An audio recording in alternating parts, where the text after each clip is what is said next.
Bonjour.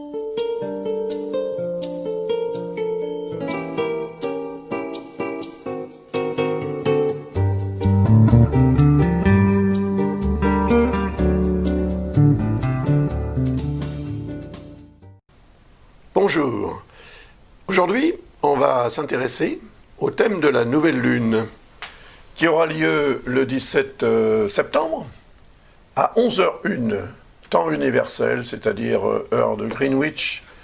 Pour la France, il sera 2 heures de plus. Et pour ailleurs, faites votre petit calcul, car encore une fois, en fait, ça permet d'avoir un thème domifié, comme on dit, c'est-à-dire qui présente l'avantage d'avoir un ascendant et des maisons astrologiques qui servent à mieux situer peut-être la façon dont les énergies de cette nouvelle lune vont s'orienter, en fait. Alors, elle est ici. Elle est représentée par une conjonction, bien évidemment, ces deux astres étant l'un à côté de l'autre. En fait, la Terre est au centre, hein, bien sûr, je le répète assez souvent, mais ça peut être intéressant pour les personnes qui me découvrent, comme ça arrive quelquefois. Eh bien, la Terre étant au centre du système, qu'on appelle système géocentrique, évidemment, quand nous regardons vers le Soleil, la Lune est devant le Soleil, elle est donc conjointe au Soleil, en alignement avec le Soleil. Ça provoque d'ailleurs souvent des éclipses solaires ou lunaires. Dans ce cas de figure, ce serait une éclipse solaire. Eh bien, ça a une incidence sur la notion, en fait, de cycle, tout simplement. Ce sont des cycles qui durent 29 jours et demi, c'est-à-dire le temps que la Lune va mettre pour faire le tour du zodiaque et rejoindre le Soleil, qui lui, évidemment, se sera déplacé. Hein, en 29 jours, il se sera déplacé de pratiquement 29 degrés, donc il sera environ ici, à une vingtaine de degrés, un peu plus, du signe de la Balance, et c'est là que se produira la prochaine nouvelle lune. Donc, cette nouvelle lune, vous la voyez, ça, c'est une chose, cette conjonction, elle se produit dans le signe de la Vierge, qui est un signe qui correspond quand même à l'aspect rentrée de cette nouvelle lune, puisque le signe de la Vierge, c'est le signe du travail, de la santé aussi d'ailleurs, et donc ça veut dire que nombreux sont ceux qui, d'entre nous, reprennent le travail en septembre, après les vacances. Alors il y a les enfants à l'école, et puis il y a tout un tas d'autres, évidemment, situations qui sont reliées à cette notion de nouveau cycle. Alors évidemment, ce n'est pas un cycle de 29 jours et demi, pour les enfants qui reprennent l'école et puis si vous reprenez le travail. C'est un cycle qui va durer jusqu'aux prochaines vacances ou aux prochaines grandes vacances. Mais en tout cas, c'est un moment, à mon avis, à choisir, surtout si vous avez un projet ou si vous êtes dans une situation particulière en ce qui concerne votre vie professionnelle, donc le travail ou la santé, pareil. Donc cette notion doit être intégrée et si vous avez un choix à faire, une décision à prendre, un engagement, eh bien, peut-être vaudrait-il mieux l'envisager lorsque la nouvelle lune aura eu lieu, plutôt qu'avant. Parce qu'avant, vous êtes toujours dans une phase de lune dite descendante, de la pleine lune jusqu'à la nouvelle lune. Et donc, il vaut mieux faire les choses et s'engager dans de nouveaux projets en phase lunaire ascendante. C'est, paraît-il, mieux. C'est vrai que je me sers beaucoup de cette notion et ça semble donner d'assez bons résultats, donc pourquoi pas. Alors, on voit quand même des configurations un peu tendues, si vous voulez. Là, on a ce qu'on appelle un grand carré. Ce n'est pas tout à fait une croix. On peut penser à une croix parce que les nœuds lunaires sont de toute façon diamétralement opposés, donc ils sont fatalement en opposition. Mais là, on a une opposition avec Neptune. Et elle est quand même intéressante, parce que contrairement à ce que peut représenter le signe de la Vierge, qui est un signe de terre, donc plutôt rationnel dans sa façon d'appréhender les choses de la vie et d'organiser aussi son travail, ses activités, ses responsabilités, etc. Mais l'aspect Neptune, c'est plutôt la nébulosité. Donc un neptunien en tant que tel, ou une neptunienne, aura plutôt tendance à vivre par rapport à son ressenti, à son intuition, peut-être à sa créativité aussi, à son feeling en fait, et à sa sensibilité. Peut-être davantage qu'à l'aspect rationnel des choses de la vie. Ça n'empêche pas quand même d'avoir un côté rationnel, parce que sinon la vie est impossible sur cette Terre. On est obligé, étant donné qu'on est quand même sur une planète matière, d'avoir un tant soit peu de connexion avec la matière de la vie. Sinon on devient des purs esprits, comme on dit. Alors, Neptune représente quand même un tiraillement. Puisqu'il y a une opposition, il y a tiraillement, fatalement. L'opposition, on la retrouve dans les gouvernements, par exemple, et elle est utile, d'ailleurs. Mais quand il s'agit d'astres, et en particulier du Soleil et de la Lune, qui représentent, puisqu'ils sont conjoints, comme je viens de l'expliquer, la notion de nouveau départ, de commencement, c'est un nouveau cycle qui commence. Donc, peut-être vaut-il mieux s'engager dans ce nouveau cycle au moment de la nouvelle Lune, mais elle est opposée à Neptune, donc Neptune représente l'incertitude finalement. Donc d'accord, on va s'engager dans un nouveau cycle, on va faire quelque chose, on va signer un contrat ou je ne sais quoi, mais il y a quand même dans cet événement quelque chose qui n'est pas encore très clair, pas suffisamment tout au moins. Donc il faudrait peut-être mieux attendre, pas longtemps d'ailleurs, attendre juste que la Lune quitte le signe de la Vierge. Car quand elle aura quitté le signe de la Vierge, elle va passer évidemment en Balance, et à partir du moment où elle sera en Balance, bien elle ne sera plus opposée à Neptune. Seulement, elle va créer assez rapidement aussi ce qu'on appelle un quinconce, c'est-à-dire un aspect de 150 degrés, que je les trace en vert comme ça. Ce sont des configurations qui représentent en fait une ambiguïté, peut-être même un potentiel de difficulté à gérer. L'ambiguïté, c'est de savoir exactement où on va, ce que l'on va tirer de ce qu'on a décidé de faire ou de la situation dans laquelle on se trouve. C'est ça l'ambiguïté. Parce que vous voyez, je vous ai parlé du quinconce, mais c'est parce qu'il y a Mercure aussi qui est ici.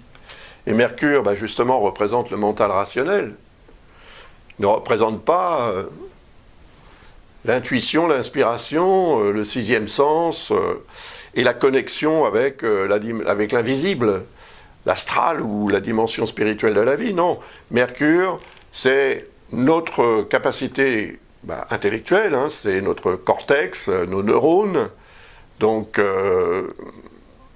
il agit en fait au mieux de sa forme pour nous permettre de voir les choses telles qu'elles sont et de les analyser aussi de façon rationnelle, objective, avec, disons, ensuite un potentiel de résultat positif, bien sûr. Car le résultat d'une observation, d'un calcul ou d'une analyse doit, en principe, donner le meilleur de lui-même, ce qui n'est pas toujours le cas, bien évidemment. Et quand Neptune est de la partie, justement, eh bien, il semble qu'il manque des éléments. Donc, ces éléments sont, disons, dans le brouillard, on va dire. Le brouillard est représenté d'ailleurs par Neptune, et le signe des poissons est un signe d'eau, donc on nage un petit peu dans le potage.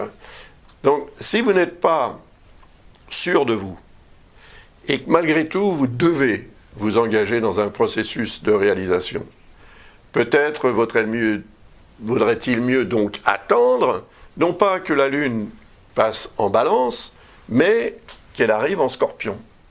Parce qu'à ce moment-là, elle sera en harmonie avec Neptune. Ce qui peut être utile, évidemment, beaucoup plus que quand il y a ce genre de dissonance qu'est le quinconce ou l'opposition. Voilà, donc il y a un travail à faire sur le timing. C'est-à-dire qu'il faudra prendre votre temps pour réfléchir, justement, analyser. Vous voyez, ça c'est l'apanage de Mercure, de permettre ce genre de choses. Mais on a un Mercure quand même qui est en dissonance avec ce qu'il y a là ici en Capricorne.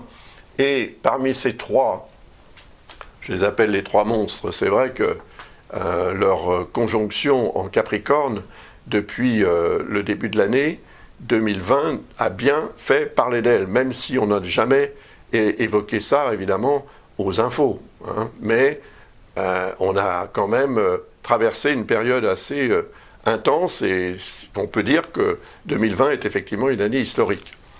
Donc cette conjonction, elle s'est endormie à partir du moment où ces trois astres se sont mis en mode rétrograde, comme on dit. De notre point de vue sur Terre, ils ont donné l'impression de reculer tout à coup, de rétrograder.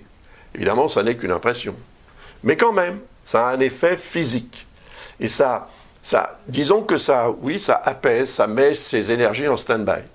Alors vous remarquerez, si vous ne l'avez pas fait, je vais vous aider à le faire, que vous avez un petit R ici, un petit R ici, ou un grand R, en fait, c'est majuscule, qui justement signifie le mode rétrograde. Mais Jupiter ne l'a pas. Parce que Jupiter, en fait, va reprendre son mouvement direct un peu avant cette nouvelle lune, le 13 septembre. Donc à partir du moment où il va reprendre son mouvement direct, il va reprendre de la vigueur. Et c'est un astre qui en a beaucoup de la vigueur. C'est l'astre le plus gros, volumineux du système solaire, 1300 fois la taille de la Terre quand même, c'est pas rien. Énergie phénoménale, monstrueuse. Il représente en fait l'évolution, la croissance, le progrès ou l'évolution aussi des problèmes. Ça marche dans les deux sens. Jupiter n'est pas qu'une planète généreuse en bien. Elle peut être aussi une planète généreuse en moins bien, voire en mal. Mais le mal est utile, car il sert aussi peut-être à apprécier mieux le bien. Donc, Mercure est en dissonance avec Jupiter, également avec Saturne et Pluton. Mercure est opposé à Chiron. Alors j'ai tracé cette opposition en pointillé parce que l'orbe est quand même assez large et les puristes m'accuseront de tirer des aspects qui n'existent pas. Personnellement, je pense quand même, et j'ai le droit de penser ce que je veux, qu'un astre qui est dans un signe par rapport à un astre qui est dans le signe opposé, y est opposé à ce signe, car ces deux signes sont opposés. Donc l'énergie est une énergie d'opposition. Donc même s'il n'y a pas effectivement un aspect en tant que tel, puisqu'une opposition c'est 180 degrés, et là on a quand même 9 degrés d'écart, pour la considérer comme une opposition, c'est presque une opposition. Et ça veut dire qu'on va pouvoir, à mon avis, tirer quelque chose, un enseignement de cette opposition. Chiron, dans la façon dont je pratique l'astrologie, et encore une fois, les puristes me diront que j'invente n'importe quoi, mais peu importe, j'ai le droit de penser et d'inventer ce que je veux. Mais Chiron, en fait, dans l'astrologie que je pratique, représente le signe de la Vierge. Il est relié au signe de la Vierge. C'est le médecin intérieur, Chiron, c'est la santé, la Vierge aussi, donc pourquoi pas. Donc si c'est le cas, Mercure, qui est traditionnellement reconnu comme étant le maître de la Vierge. Ces deux maîtres, entre guillemets, sont là en opposition, ne sont pas d'accord. Donc ça veut dire qu'on n'est pas d'accord non plus avec, on va dire, la réalité sur le terrain, puisque le signe de la Vierge est un signe pragmatique, réaliste, objectif, pied sur terre, c'est un signe de terre. Alors, ça veut dire quand même que quelque part, on va avoir besoin de réfléchir et d'analyser sereinement autant que possible là où les situations, de façon à en tirer un enseignement qui sera utile et non pas comment dirais-je, des réponses ou des résultats qui qui n'auront rien à voir avec la réalité, effectivement, sur le terrain. On est là, quand même, avec Chiron en bélier, la lune noire étant encore en bélier, Mars étant toujours en bélier. Il est rétrograde. Il sera rétrograde depuis le 10 septembre. Donc lui, en fait, il se met un peu en stand-by, ce Mars. Et Mars représente l'activité, la réactivité, représente la jeunesse, il représente le dynamisme physique, il représente aussi l'agressivité, la combativité, enfin, tout ce qui fait en fait aussi l'être humain à part entière, et surtout dans on va dire, dans la force de l'âge.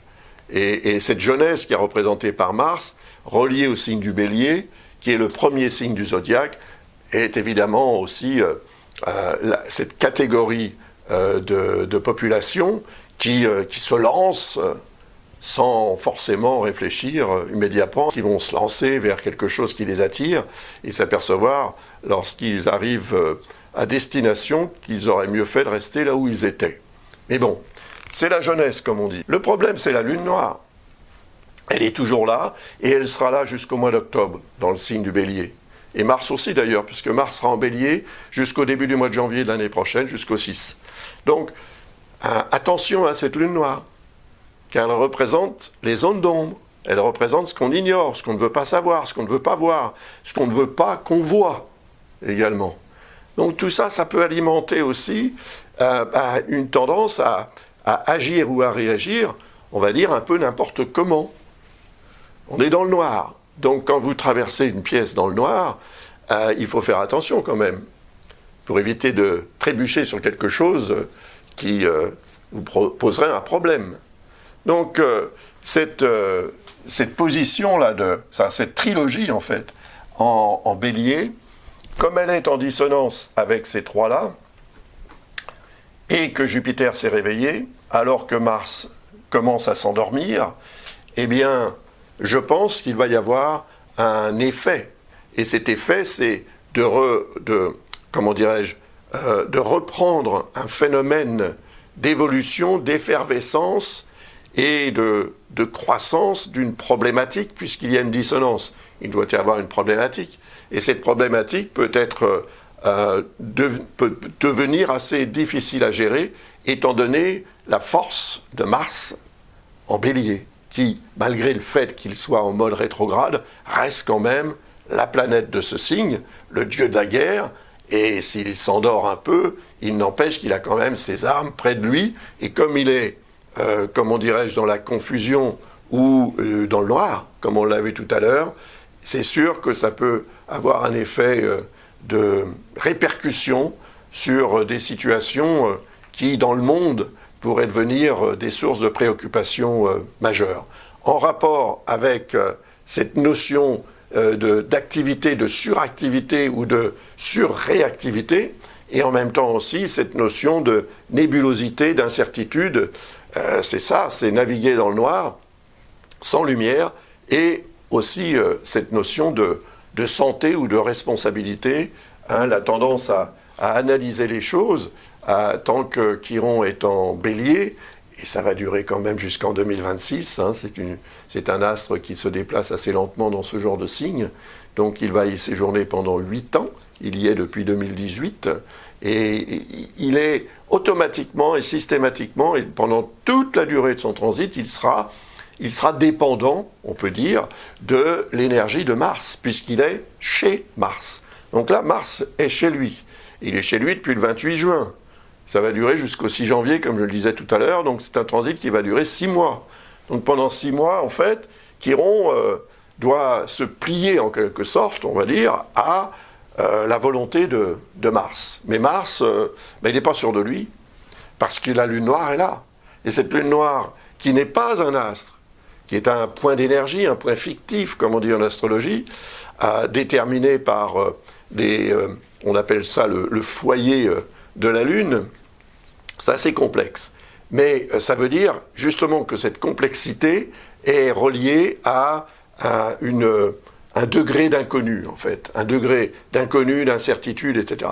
Et c'est ça dans lequel on baigne depuis, faut bien le dire, depuis le début de l'année, on peut même dire depuis le début de la crise, et ça n'est pas encore clair, rien n'est encore très clair, et ça n'empêche qu'on prend des décisions, évidemment, on a besoin de le faire, vous comme moi, dans la vie au quotidien, par rapport à nos obligations et à nos projets, etc. Donc, il faut prendre les choses avec des pincettes, je dirais, parce que pendant cette période de nouvelle lune, il faut savoir quand même qu'à la fin du mois de septembre, celui-ci va se réveiller aussi, c'est Saturne. Et Saturne, c'est la réalité. Saturne, c'est la planète karmique par excellence, donc c'est le retour de bâton. Donc peut-être que ce que l'on n'aura pas fait correctement, ce que l'on aura négligé de faire, ou ce qu'on n'aura pas su faire et qu'on aura plus ou moins mis de côté, la lune noire représente aussi la tendance qu'on a à mettre sous le tapis, pour que la poussière ne se voit pas, mais elle est quand même là. Donc le tapis, il est très joli, mais ça fait une bosse, vous voyez. Donc on se dit, il y a quelque chose là-dessous, mais on ne sait pas ce que c'est. Donc c'est ça un peu la lune noire. Et on ne veut pas trop y aller voir parce qu'on a peur d'y trouver une petite bête ou quelque chose qui va nous faire peur. Donc le fait est qu'on est dans cette situation un peu bancale. Et cette nouvelle lune va, évidemment, par le fait qu'elle se produit dans le signe de la Vierge, va nous inciter à essayer de comprendre, analyser, donc dans votre vie comme dans la mienne, dans la vie de tout un chacun. Cette notion va s'imposer. Elle fait partie, en fait, de la loi des cycles. Donc, si vous êtes dans une situation particulière au niveau professionnel, ou au niveau social, ou au niveau santé, eh bien, cette nouvelle lune est comparable à un moment où prendre une décision pour s'engager ou, comment dirais-je, faire les démarches pour obtenir satisfaction en vue de s'engager dans un nouveau cycle de vie sur le plan professionnel ou sur le plan santé, ça peut être encore un peu nébuleux. Il n'y a pas vraiment de clarté et de certitude. Alors, c'est énervant, bien évidemment. D'ailleurs, le système nerveux est représenté par Mercure et par Uranus. Et cet Uranus, il est là, en Taureau, et il est au quinconce de Mercure. Encore une fois, ça veut dire qu'il y a quelque chose à changer, mais on ne sait pas trop quoi, car Uranus représente les changements. Donc les changements vont s'imposer d'eux-mêmes, cela dit, parce qu'Uranus est dans le signe du Taureau depuis 2019, depuis mars 2019, il va y séjourner jusqu'en 2025-26, et tant qu'il est en Taureau, deuxième signe du zodiaque, il est relié à la notion de matière de la vie. Alors c'est quoi la matière de la vie? C'est l'argent, c'est l'aspect économique, évidemment, c'est l'alimentation également, c'est l'agriculture, c'est la nature, tout ça change, doit changer. Uranus est une planète karmique parce que c'est ce qu'on appelle une transe saturnienne, elle est d'ailleurs juste après Saturne, et elle représente la notion de changement radical, révolutionnaire, la transformation des choses, par obligation, bien évidemment, mais aussi par évolution. Donc on évolue tous quand même. Et là, en fait, il y a un questionnement en rapport avec cette notion de changement. Ok, s'il faut changer, changeons, mais changeons quoi et comment? C'est ça la question. Et en fait, on a cette, comment dirais-je, cette dissonance, si on veut, ce quinconce entre Mercure et Uranus, qui va en rendre nerveux plus d'un. Et cette nervosité, c'est aussi, comment dirais-je, une forme de précipitation qui peut en découler. Et cette précipitation, ce serait de faire preuve d'impatience pour vouloir absolument changer, ce qui finalement pourrait attendre encore d'être changé. Mais encore, jusqu'à quand? Ça, on ne le sait pas nécessairement. Donc il y a toujours une inconnue. Et c'est cette notion d'inconnu qui nous travaille tous, plus ou moins. Et qui fait que cette nouvelle lune, qui d'ailleurs se trouve au carré quasi exact, à 1 degré près, des nœuds lunaires, qui représente évidemment le tiraillement entre ce qu'on doit lâcher et ce vers quoi on doit aller. Alors, qu'est-ce qu'on doit lâcher? On doit lâcher ce qui correspond au nœud sud dans le signe du Sagittaire. Donc, le signe du Sagittaire, c'est le signe de Jupiter. Et Jupiter, c'est l'évolution, la croissance, donc l'espoir de tout ça, peut-être, ou tout ce qui peut être relié à un dialogue intérieur ou pas, en rapport avec la notion de croissance, qu'elle soit économique ou qu'elle soit de toute autre nature. Jupiter, c'est l'astre qui représente en fait notre côté jupitérien à tous, on en a tous un, hein, plus ou moins. Donc la volonté, l'opportunisme, la volonté de satisfaire nos besoins et d'améliorer notre vie. Donc peut-être qu'il faut lâcher un petit peu cette idée-là pour l'instant et aller davantage vers ce nœud nord en Gémeaux qui représente la communication spontanée et simple, si vous voulez. Donc simplifions peut-être le débat pour que tout le monde puisse comprendre de quoi il s'agit. Vous-même, comme moi, et dans les rapports qu'on a avec les autres aussi, simplifions le débat pour que nous soyons tous plus facilement compris et que, par répercussion, on comprenne aussi plus facilement les autres. Voilà. C'est pas évident, cela dit. La bonne raison est que le signe des Gémeaux est représenté par Mercure et le signe du Sagittaire est représenté par Jupiter. Manque de chance. Mercure et Jupiter sont dissonants. Donc, cette dissonance montre bien que on se dit, ok, on va faire plus simple, mais cette simplicité semble en fait augmenter la complexité des choses, et pas le contraire. Donc, on est un peu coincé, si vous voulez. Le problème de cette configuration entre Mercure et Jupiter, c'est l'exaltation que peut produire Jupiter. Alors, c'est l'exaltation du bien, du mieux, c'est l'exaltation de l'espoir d'amélioration notoire, définitive et concrète, ou c'est le contraire. Parce qu'à côté de Jupiter, évidemment, se trouvent Pluton et Saturne. Et Saturne représente la réalité telle qu'elle est, elle s'est imposée à nous, c'est karmique, hein, cette histoire qu'on vit depuis 2020, depuis le début de l'année 2020. C'est karmique. Saturne est la planète karmique par excellence, elle transite son signe, le signe du Capricorne. Et donc, elle est hyper forte dans ce signe. Et elle est rencontrée dans ce signe, Pluton qui y est depuis 2008-2009, et Jupiter est venu en rajouter une couche au mois de décembre 2019. Et il va continuer son séjour dans ce signe jusqu'à la fin de l'année, jusqu'au 19 décembre. Et Saturne va changer de signe aussi le 17. Donc, à 2 jours près, ces deux planètes vont changer de signe. Ouf! Ça va certainement alléger pas mal les choses, mais ça produira d'autres tiraillements. On en reparlera, j'en ai déjà parlé d'ailleurs, puisque je crois que j'ai fait une vidéo à ce sujet. Mais j'en ai parlé dans la vidéo générale pour l'année 2021, parce que c'est un double transit, en fait, qui entre dans le signe du Verseau de façon assez exceptionnelle. À 2 jours près, ça ne s'est pas produit depuis l'an 432. Hein, donc c'est suffisamment rare pour être important. Mais pour l'instant, et par rapport à cette nouvelle lune, qui est quand même en harmonie avec ces trois-là, eh bien, c'est symbolique et c'est un message. Cette nouvelle lune nous dit, parce qu'elle se produit dans le signe de la Vierge, analysons les choses, faisons preuve d'observation et de rationalisme pour analyser ce que ces trois astres représentent et ce qu'ils ont fait, ce qu'ils nous ont fait, ou ce qu'ils ont fait à la planète depuis, au moins depuis le début de l'année 2020. Donc cela, peut nous permettre, étant donné ce lien très, très positif, de comprendre quelque chose et de promouvoir ainsi une amélioration substantielle à terme de la situation, la vôtre, la mienne, celle du monde entier peut-être, à différents niveaux, bien évidemment.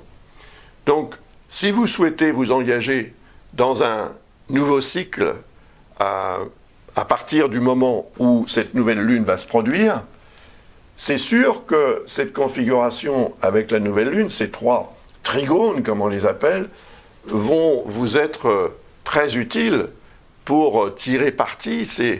Jupiter représente quand même une opportunité. Saturne représente la concrétisation de cette opportunité et Pluton représente en fait ce qui va être remis en question grâce à la concrétisation de cette opportunité, et remis en question de façon évidemment positive, agréable. Pourquoi pas? Ça change un peu, n'est-ce pas?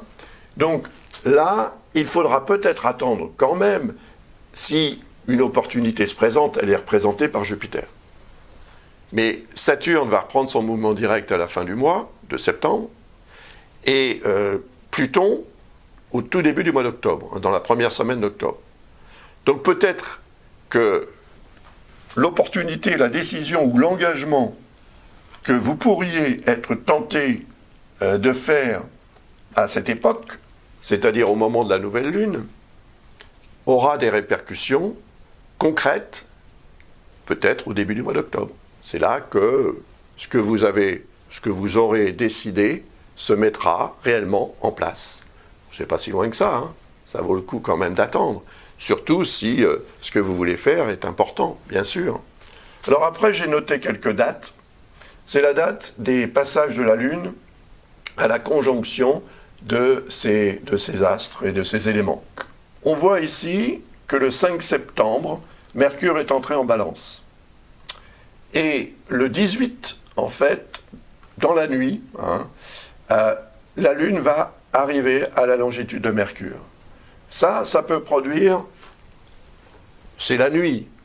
Généralement, on dort, ça peut produire un mauvais rêve, par exemple, un cauchemar. Mais sous d'autres, comment dirais-je, longitudes, c'est peut-être pas la nuit du tout. Donc, il faut tenir compte de cette conjonction parce que ce que je vous ai dit à propos de Mercure, au quinconce de Neptune, au quinconce d'Uranus, opposé à Chiron, peut, et en dissonance avec ces trois-là, peut tout à coup se déclencher. Et ça, c'est propice à une erreur que vous pourriez commettre, ou qui pourrait être commise. Ça peut représenter aussi un événement en rapport avec le transport, la communication, ou un accident, ou quelque chose comme ça, qui fera la une des journaux, ou un désaccord également politique, mémorable. Mercure représente quand même la communication, c'est le messager des dieux. On a l'impression que tout à coup, ce messager des dieux, il ne sait plus où il doit porter son courrier. D'ailleurs, ça peut représenter aussi des pertes de courrier ou une confusion et des problèmes au niveau des services postaux. Après, la Lune arrive ici le 23 septembre, sur le nœud lunaire sud, ça c'est le moment où on devrait prendre conscience de ce qu'il faut laisser de côté, de ce qu'il faut abandonner. On est coincé, si vous voulez, dans une logique de fonctionnement en rapport avec Jupiter, qui représente le signe du Sagittaire où se trouve le nœud sud. Et c'est évidemment l'opportunisme, c'est le désir d'avoir davantage, etc. C'est tout sauf la simplicité, en fait. Donc, aller vers le nœud nord qui est en face peut devenir une solution, effectivement, pour se débarrasser de toutes sortes de principes et de contraintes qui sont reliés au fait qu'on veut la plus belle voiture, la plus belle maison, la plus belle ceci, la plus belle, ou le plus beau cela. Ça entraîne évidemment certaines satisfactions et des joies, mais elles peuvent être très éphémères si derrière il y a des contraintes, en particulier financières évidemment, matérielles en tous les cas, qui deviennent préoccupantes.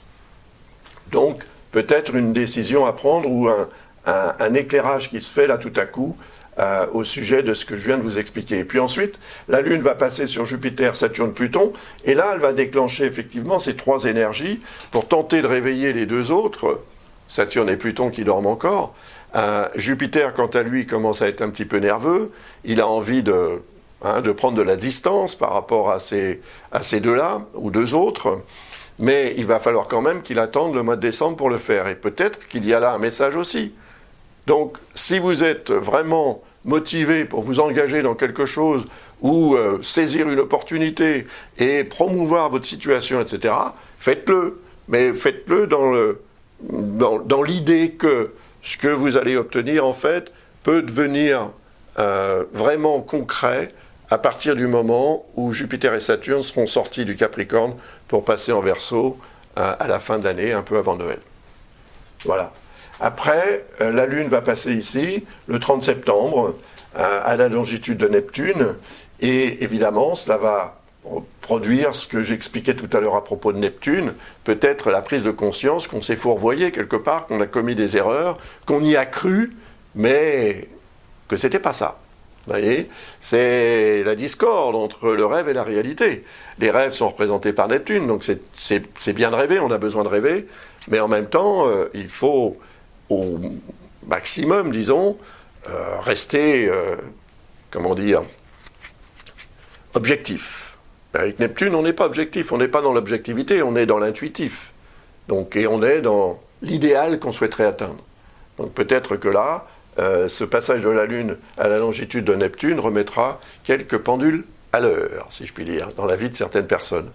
Et puis sur le plan climatique aussi, ça peut intervenir. C'est l'eau quand même là, hein. Donc la pluie, les inondations, tout ça, ça peut être représenté par Neptune, qui est quand même le dieu des océans, donc ça peut être aussi relié à des tempêtes ou des choses assez fortes quand même. Et puis enfin, la Lune atteindra la position de Chiron avant la prochaine, enfin avant la pleine Lune, et ça aura un effet sur ce que j'ai expliqué à propos de Chiron, en termes de, c'est en fait ce qu'on n'aura pas géré correctement, puisque Chiron est opposé à Mercure, ce qu'on n'aura pas voulu voir, ou ce qu'on n'aura pas vu de la meilleure façon qu'il soit, peut devenir une source d'erreurs évidemment commises. Si ces erreurs, ou une erreur est commise ici, aux alentours du 18 septembre pendant la nuit par rapport à l'heure Greenwich évidemment, ça peut avoir des répercussions aux alentours du 1er octobre. Pour montrer en fait, ou mettre à jour la réalité de soit de l'erreur commise, ou soit de la situation telle qu'elle peut devenir assez préoccupante aussi sur le plan santé. Parce que Chiron, il ne faut pas l'oublier, c'est la santé. Et par rapport à tout ce que je vous ai dit au niveau du Bélier, de la Lune Noire et de Mars, ce sera toujours actif, bien évidemment. Voilà. Prenez soin de vous. C'est important en cette période particulièrement troublante quand même, il faut bien le dire, hein. Je vous remercie de votre attention et je vous souhaite d'abord une très belle nouvelle lune et puis beaucoup de bonnes choses après. Au revoir, à bientôt pour une autre vidéo sur cette chaîne. Et si vous avez des questions à poser, passez par le site de l'École Ablas. Ne m'écrivez pas directement par email, je ne réponds pas aux emails. Donc il faut passer par le site de l'École Ablas et vous trouverez sur le site toutes les informations nécessaires pour poser une question, pour commander une analyse même astrologique de votre choix par l'un ou l'une ou l'autre des personnes qui travaillent avec l'École Ablas, au sein de l'École Ablas. Je vous remercie beaucoup, à bientôt, au revoir.